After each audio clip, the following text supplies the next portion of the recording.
¿Alguna vez pensaron en lo que podría suceder si el demonio tuviese agentes infiltrados en la Tierra? ¿Quiénes serían? ¿A qué se dedicarían? ¿Qué estrategias usarían para corrompernos y asegurarse de que nuestras almas vayan derechito al infierno? Esta noche en Horror Sapiens le hincamos el diente a un programa in memoriam a mi maestro Gerald Nienhuis, quien puso este libro en mis manos hace muchísimos años. Siempre se extrañará a Gerald. Buenas noches, bienvenidos a Horror Sapiens. Yo soy Suspiria, transmitiendo en vivo y en directo desde la ciudad de la lluvia. Si es la primera vez que nos sintonizas, te recuerdo que este programa se transmite todos los martes alrededor de las 21:15 horas por twitch.tv diagonal Horror Sapiens 1. Ahí está ya. Este, y el programa se graba tal cual sucede y se sube tal cual está a YouTube para aquellos miembros de nuestro auditorio que no hayan podido estar presentes durante la transmisión en vivo. Así que si te interesan los temas relacionados con el horror, el cine, la literatura, lo heterodoxo, la magia y el ocultismo, estás en el lugar correcto. Te recomiendo fuertemente suscribirte a nuestro canal y darle clic a la campanita porque siempre tenemos episodios interesantes. Si te gusta el contenido, pues le das like y lo compartes con quien más confianza le tengas. Y ahora sí, entremos en materia.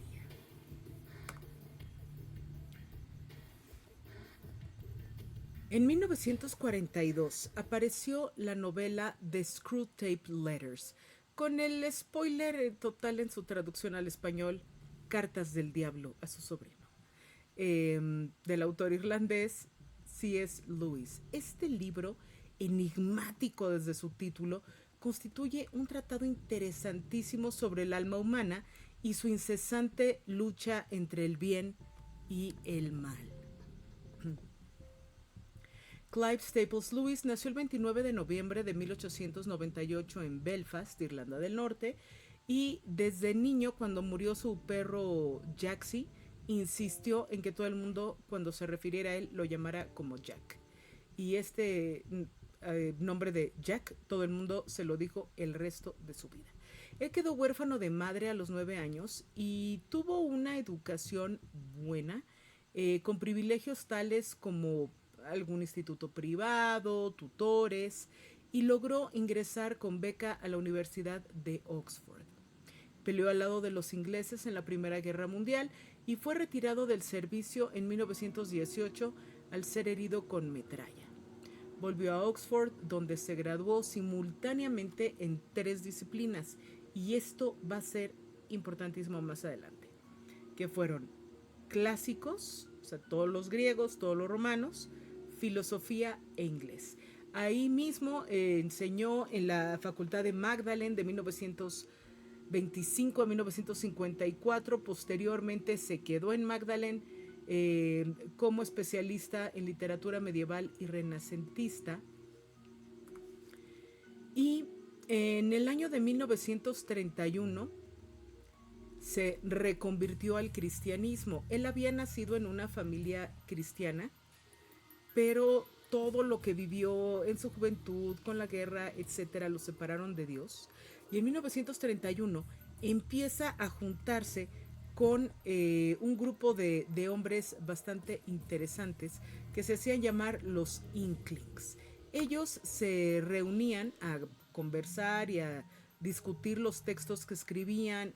Hagan de cuenta que llegaba uno, lo leía, los otros pues le hacían alguna observación, lo animaban, lo desanimaban, etcétera, y se juntaban ahí en el pub de Eagle and Child pues a hacer estas críticas literarias.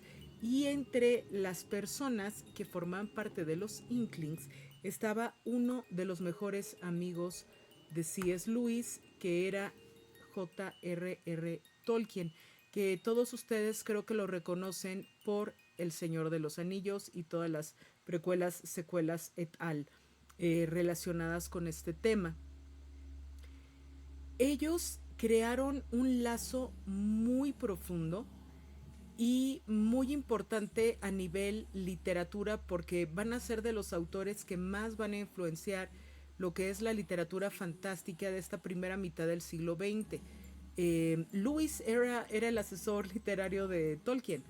Era el que le decía, no, pero es que si vas a hacer el élfico debe tener estos casos y el acusativo y el dativo y el no sé qué. Y empezó ahí, pues con el conocimiento que tenía de griego y de latín, que Tolkien también tenía, empezaron ahí a ver qué pasaba con el élfico, hablaron acerca de hacia dónde debía tirar la acción, cómo deben de ser las reacciones y los conflictos morales de los personajes, y Tolkien también le daba información a Luis acerca de sus textos. Entonces, además de ser amigos, eran como los editores el uno del otro, que me parece una cosa muy, muy interesante. Y a partir de esta conversión religiosa, se convirtió en, bueno, apología total de la iglesia, ¿no? Defensor, propagador de su fe. Y habló mucho acerca del rol de la fe en un mundo en el que la sombra del mal está omnipresente y siempre acechante, ¿no? Eh, Tiene trabajos específicos donde habla de la fe como mero cristianismo, el problema del dolor, y también habla de la fe en las cartas del diablo a su sobrino. Pero quizás lo que la gente siempre conoce de Tolkien sean los 7 volúmenes de la serie infantil Las Crónicas de Narnia, que fueron publicadas entre 1950 y 1956, que fue un exitazo. Hubo adaptaciones a radio, a cine, a televisión, a teatro, este, con animaciones, sin animaciones, con dibujos, sin dibujos. En fin, fue algo de muchísimo éxito. Y Narnia va a contar la historia que quizás ustedes estén familiarizados. Yo por aquí tengo mi Narnia. Ah, ahorita la saco si es que no hago un desastre con los demás libros que tengo por acá, que es esta historia de los hermanitos que encuentran a través de un ropero la entrada a un mundo fantástico donde la Reina Blanca, que es una reina de las nieves, muy parecida al personaje de Hans Christian Andersen, como platicamos en el programa sobre Andersen, eh, pues tiene un poder total, pero existe una profecía en la que los niños pueden llevar la esperanza. Eh, Toda la serie está llena de símbolos de esta lucha contra el mal, y es muy recomendable si ustedes tienen por ahí niños chicos, sean cristianos o no. Las aventuras de las Crónicas de Narnia realmente te abren muchísimas ideas y cosas y cuestionamientos profundos del conflicto del ser. Pasa el tiempo, él ama y adora a su hermana, a su esposa Joy, y cuando ella muere de una manera terrible, con un cáncer óseo, él va a escribir una pena en observación y la va a publicar con otro nombre, va a cambiar también el nombre de su esposa, porque es un trabajo muy íntimo, muy personal, en el que hace reflexiones del crudo proceso del duelo, ¿no? Desde el ya sé que te vas a morir, en cualquier momento te vas a morir, ya te estás muriendo, ya te moriste, qué va a pasar conmigo, qué pasó contigo, por qué no te dije estas cosas. Es un documento interesante para la gente que esté en el duelo. Y se puede decir que el trabajo de Luis siempre va a estar vinculado a temas como la moralidad, la teología, la filosofía. Va a reflejar su pasión por la profundidad de la naturaleza humana, la lucha de la espiritualidad. Y si bien para muchos es principalmente un autor de fantasía con inspiración cristiana, el manejo del horror en su obra sí le da su lugarcito aquí en Horror Sapiens, la manera en que explora el mal, el miedo y lo sobrenatural es impecable. Comenzando por el tercer libro de la trilogía espacial, o la trilogía cósmica, depende de la traducción que ustedes tengan. Y les digo, en el último libro empieza a explorar el horror distópico. Hay una organización siniestra que busca controlar a la humanidad a través de medios científicos y sobrenaturales.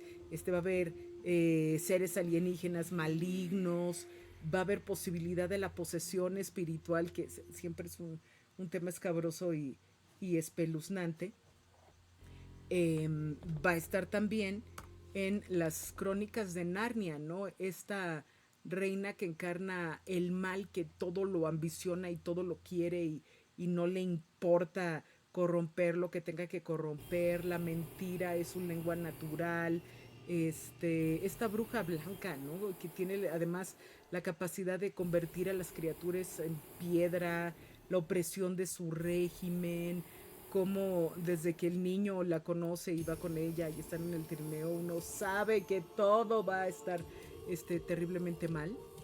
La cantidad de referencias de esta reina con el personaje de Andersen es espeluznante, pero en fin.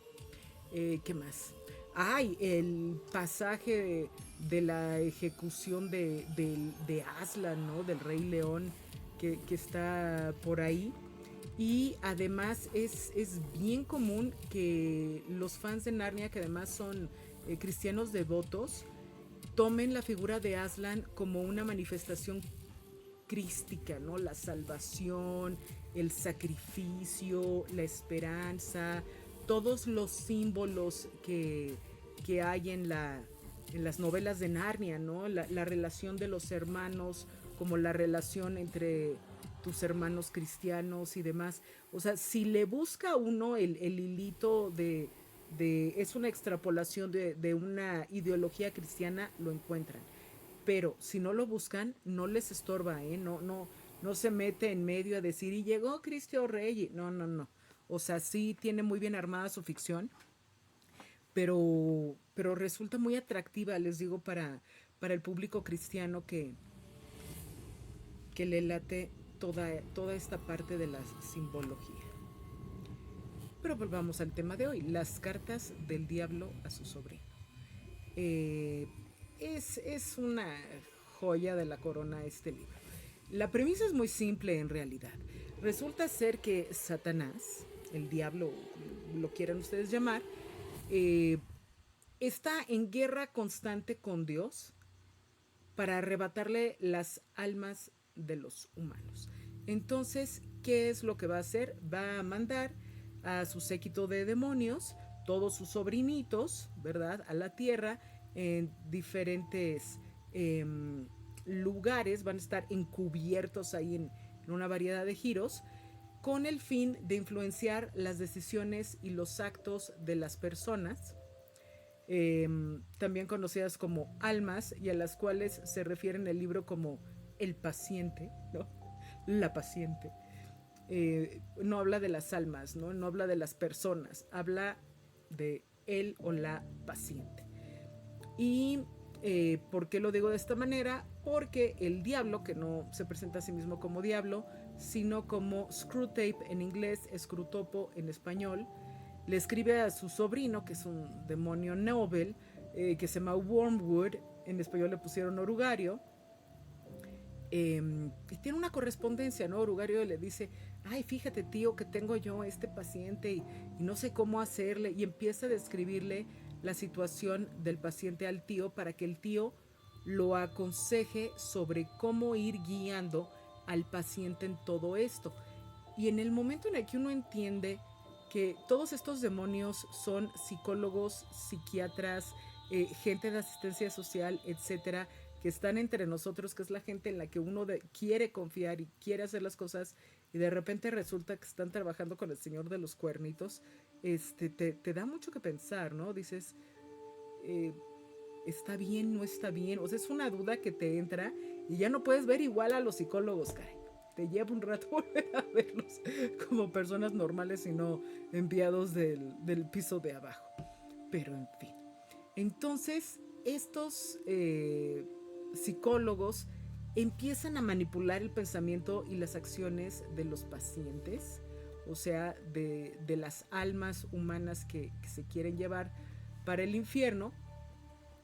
Y es interesante el hecho de que Luis intenta escribir, bueno, no intenta escribir, él escribe una novela satírica, pero resulta espeluznante, ¿no? Es muy inquietante todo lo que empieza uno a descubrir del alma humana a través de los capítulos, ¿no? Son capítulos en los que te frenas en seco y dices, ¿cómo?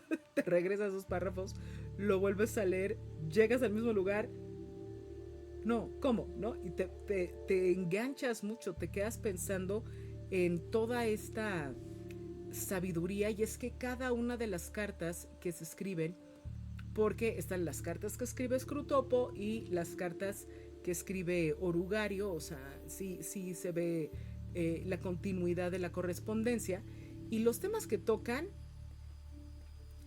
son maravillosos. O sea, vemos la guerra entre Dios, también conocido como el enemigo, y Satanás, con el fin de ver quién obtiene al final del día la mayor cantidad de almas. El papel de la tentación y el pecado. Lo fácil que puede resultar desviar al alma de la fe y de las virtudes a través de la explotación de sus debilidades, ¿no? Estas debilidades del paciente, estas eh, proclividades del paciente, y cómo picotearle al paciente su orgullo, su gula, su vanidad, su soledad, su desesperación, su desconsuelo, todas estas emociones que no más por andar uno andando entre la vida te suceden, y cómo Orugario va a empezar a dirigir a su paciente hacia el mal, ¿no? Es muy, muy interesante, porque se toman todas las acciones y pensamientos ordinarios y empiezan a manipular al paciente de manera que el paciente piense que es por su libre albedrío que tomó una serie de ideas, y estas ideas cómo se van a ir tergiversando como una enorme bola de nieve, ¿no? Que crece y crece y crece y crece y se vuelve imparable, ¿no? En la manera en la que alejan las almas de Dios, ¿no? Y empiezan los pacientes a servir los propósitos malignos. Es increíble, ¿no? Y cómo Scrutopo le dice, a ver, pon atención, Orugario. Aquí, aquí y aquí y aquí hay recovecos, y en esos recovecos hay un potencial de redención y salvación. Tienes que atacar por ahí. Entonces, toda esta historia preñada de apología cristiana es muy interesante, porque si lo lees desde el punto de vista piadoso de, oh sí, el alma y Dios ahí está, y entonces yo aprendo a defenderme de sus malignos influjos, pero también lo puedes leer desde el punto de vista de la maldad, ¿no? De, ah, con que así me puedo yo hacer de un paciente, ¿no? O sea, cómo me lo voy a machinar, ¿no? Y cómo voy a hacer lo que quiera con esa alma. Eh, y a lo largo de las cartas, pues Luis es es muy puntual, no es fortuito, no es aburrido, no es moralino. Habla del amor de Dios, qué es eso, la gracia de Dios, cómo funciona, el poder de la oración, de la fe, y también al mismo tiempo hace una crítica muy profunda de la sociedad de su época, que es muy parecida a la sociedad de nuestra época. Y nos da que pensar, ¿no? Es un libro, ay Dios, es un libro que no ha envejecido, ¿no? Seguimos teniendo problemas con el materialismo, el secularismo, que sería algo que no sería tanto ahorita, pero la pérdida de los valores personales, de los valores tradicionales, la transmutación de contextos a nivel mundial y cómo esto podría afectar nuestra identidad y nuestras acciones. Y quizás para mí la idea más interesante del texto es la parte de la sutileza con la que opera el mal, ¿no? De cómo Scrutopo le aconseja, ¿no?, a Orugario usar pequeños pecados aparentemente insignificantes, inocuos, que van a ir así como erosionando de una manera gradual la fe y la moralidad del paciente. Voy a leer a continuación una serie de citas del libro. El camino más seguro al infierno es el gradual. La suave pendiente, blanda bajo los pies, sin giros bruscos, sin mojones, sin señales. Y esta cita sirve mucho, ¿no? Es una advertencia muy clara contra los peligros, ¿no? De la complacencia espiritual, el bajar la guardia, ay, pues total, ¿qué más da? Bueno, si lo hago una vez, no pasa nada. Bueno, no es tan grave. Mira, nadie se dio cuenta, ¿no? Y todas estas justificaciones de pequeños actos que no son muy fuertes, pero que van a empezar a acumularse. Hace también un uso muy ingenioso de todo lo que es la psicología inversa y la perspectiva de los demonios con respecto a la realidad y las vivencias humanas. Dice, esto lo dice Scrutopo a Orugario, nunca olvides que cuando estamos tratando con cualquier placer en su forma sana, normal y satisfactoria, estamos, en cierto sentido, en el terreno del enemigo.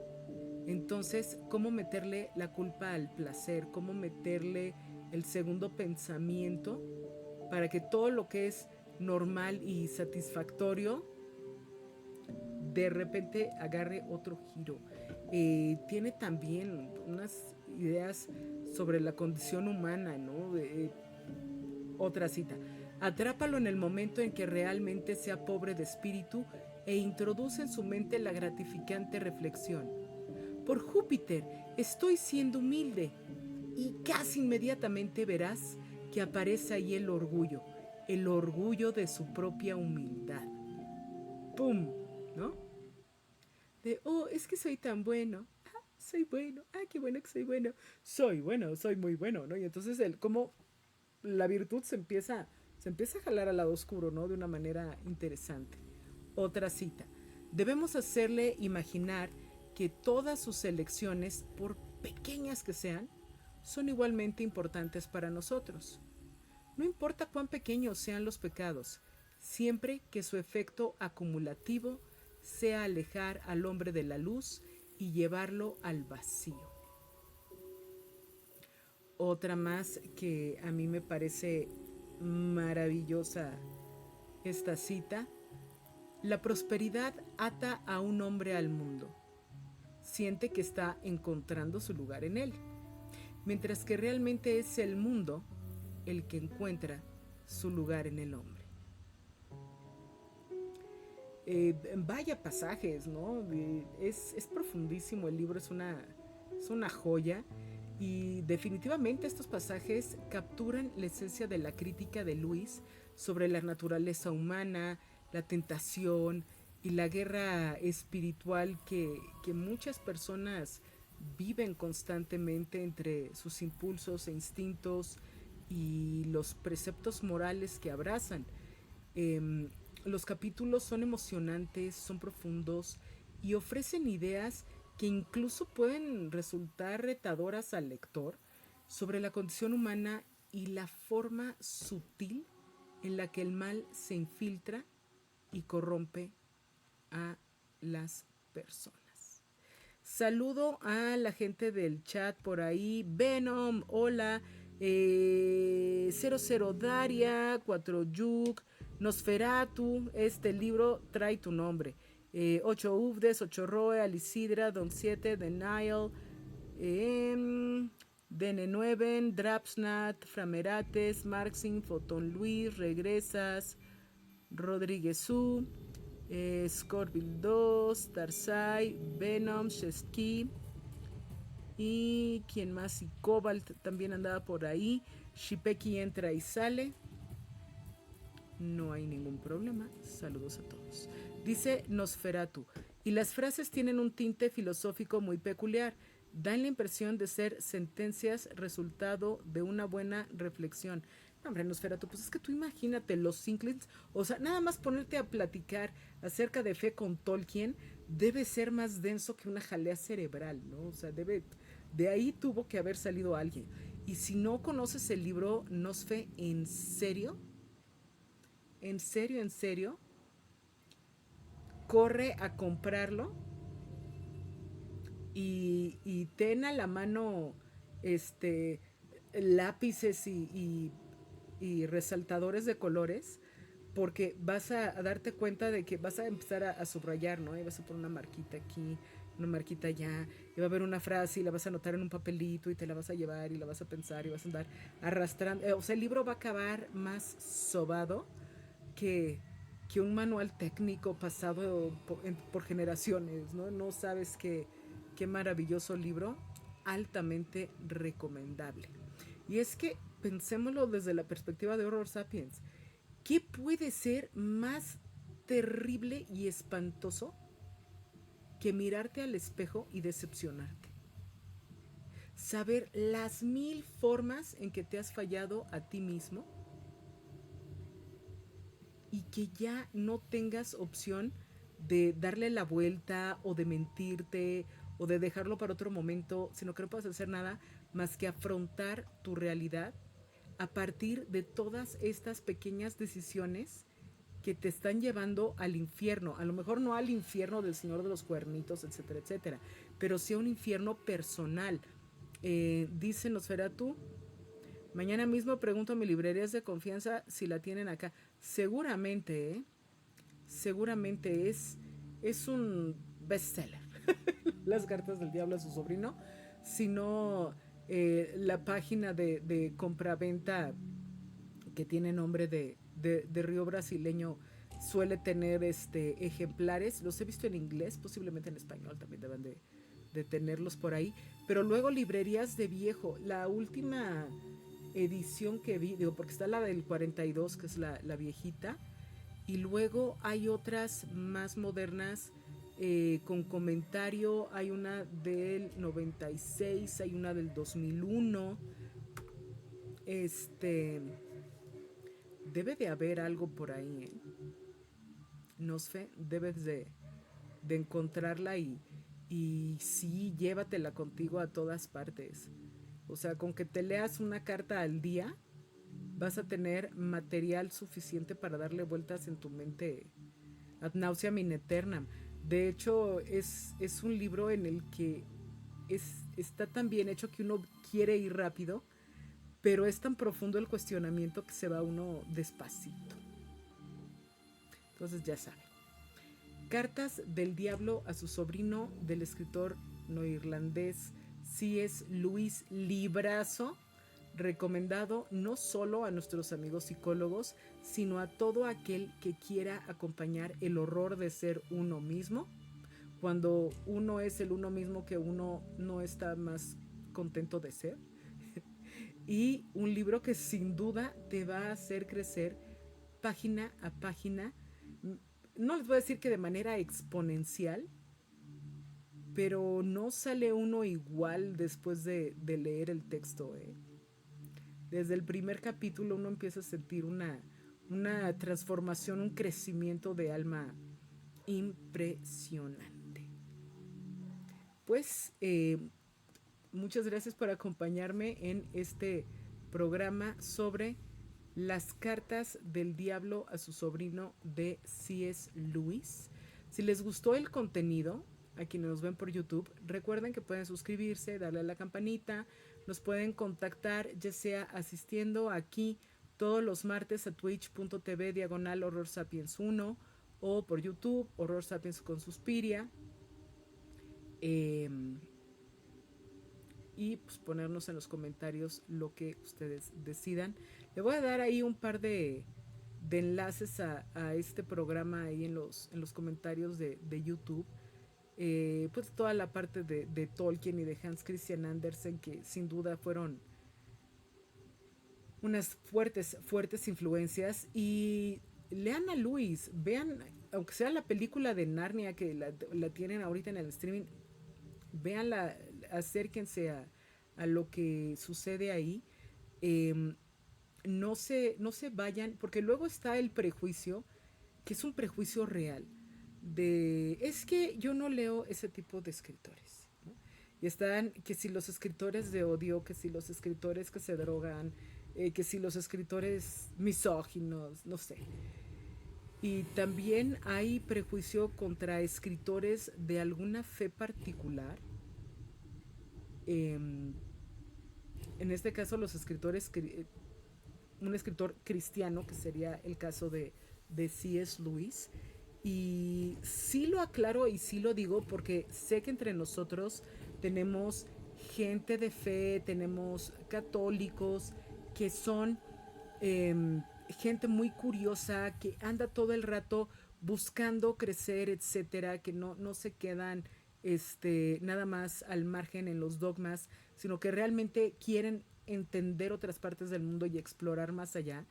Y es interesante también referirme a ese tipo de público, ¿no? O sea, hay cosas increíbles para ustedes, incluso bandas de rock, ¿no? Como los Jars of Clay, esta rola de Flood, que es una maravilla. También les podría poner el enlace de Flood por ahí. Este, Hace muy buen rock. ¿Qué quieren que les diga? Pero en fin. Creo que ya no hay nada más por el momento. Dice, en la escuela nos hubieran sacrificado.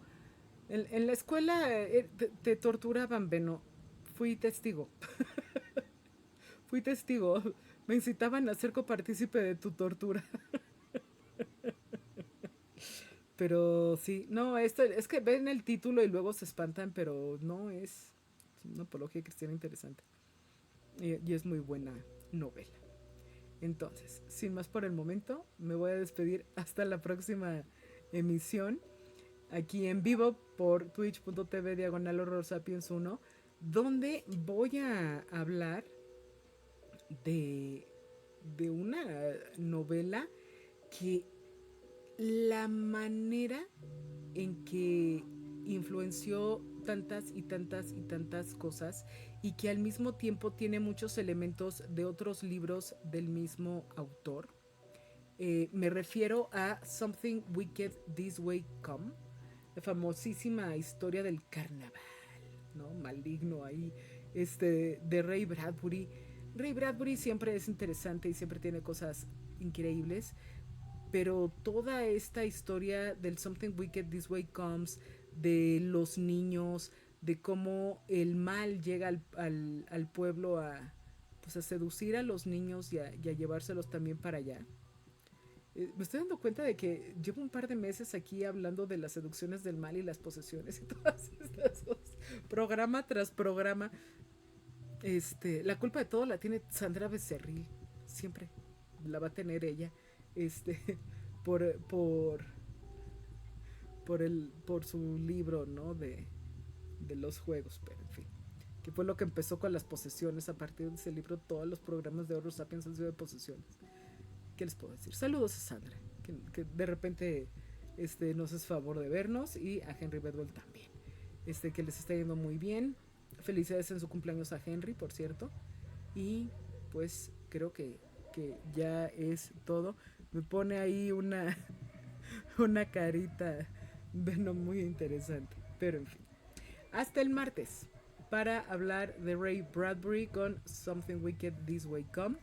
En vía de mientras, pues échenle un ojito a las cartas del diablo a su sobrino de C.S. Lewis o cualquier otra cosa escrita por este autor. Hasta entonces, tomen buenas decisiones, escojan bien a sus ídolos, filtren sus opiniones, eh, que todo les salga bien, bonito, rápido y a la primera. Y sobre todo les deseo que tengan dulces pesadillas. Esto fue Horror Sapiens.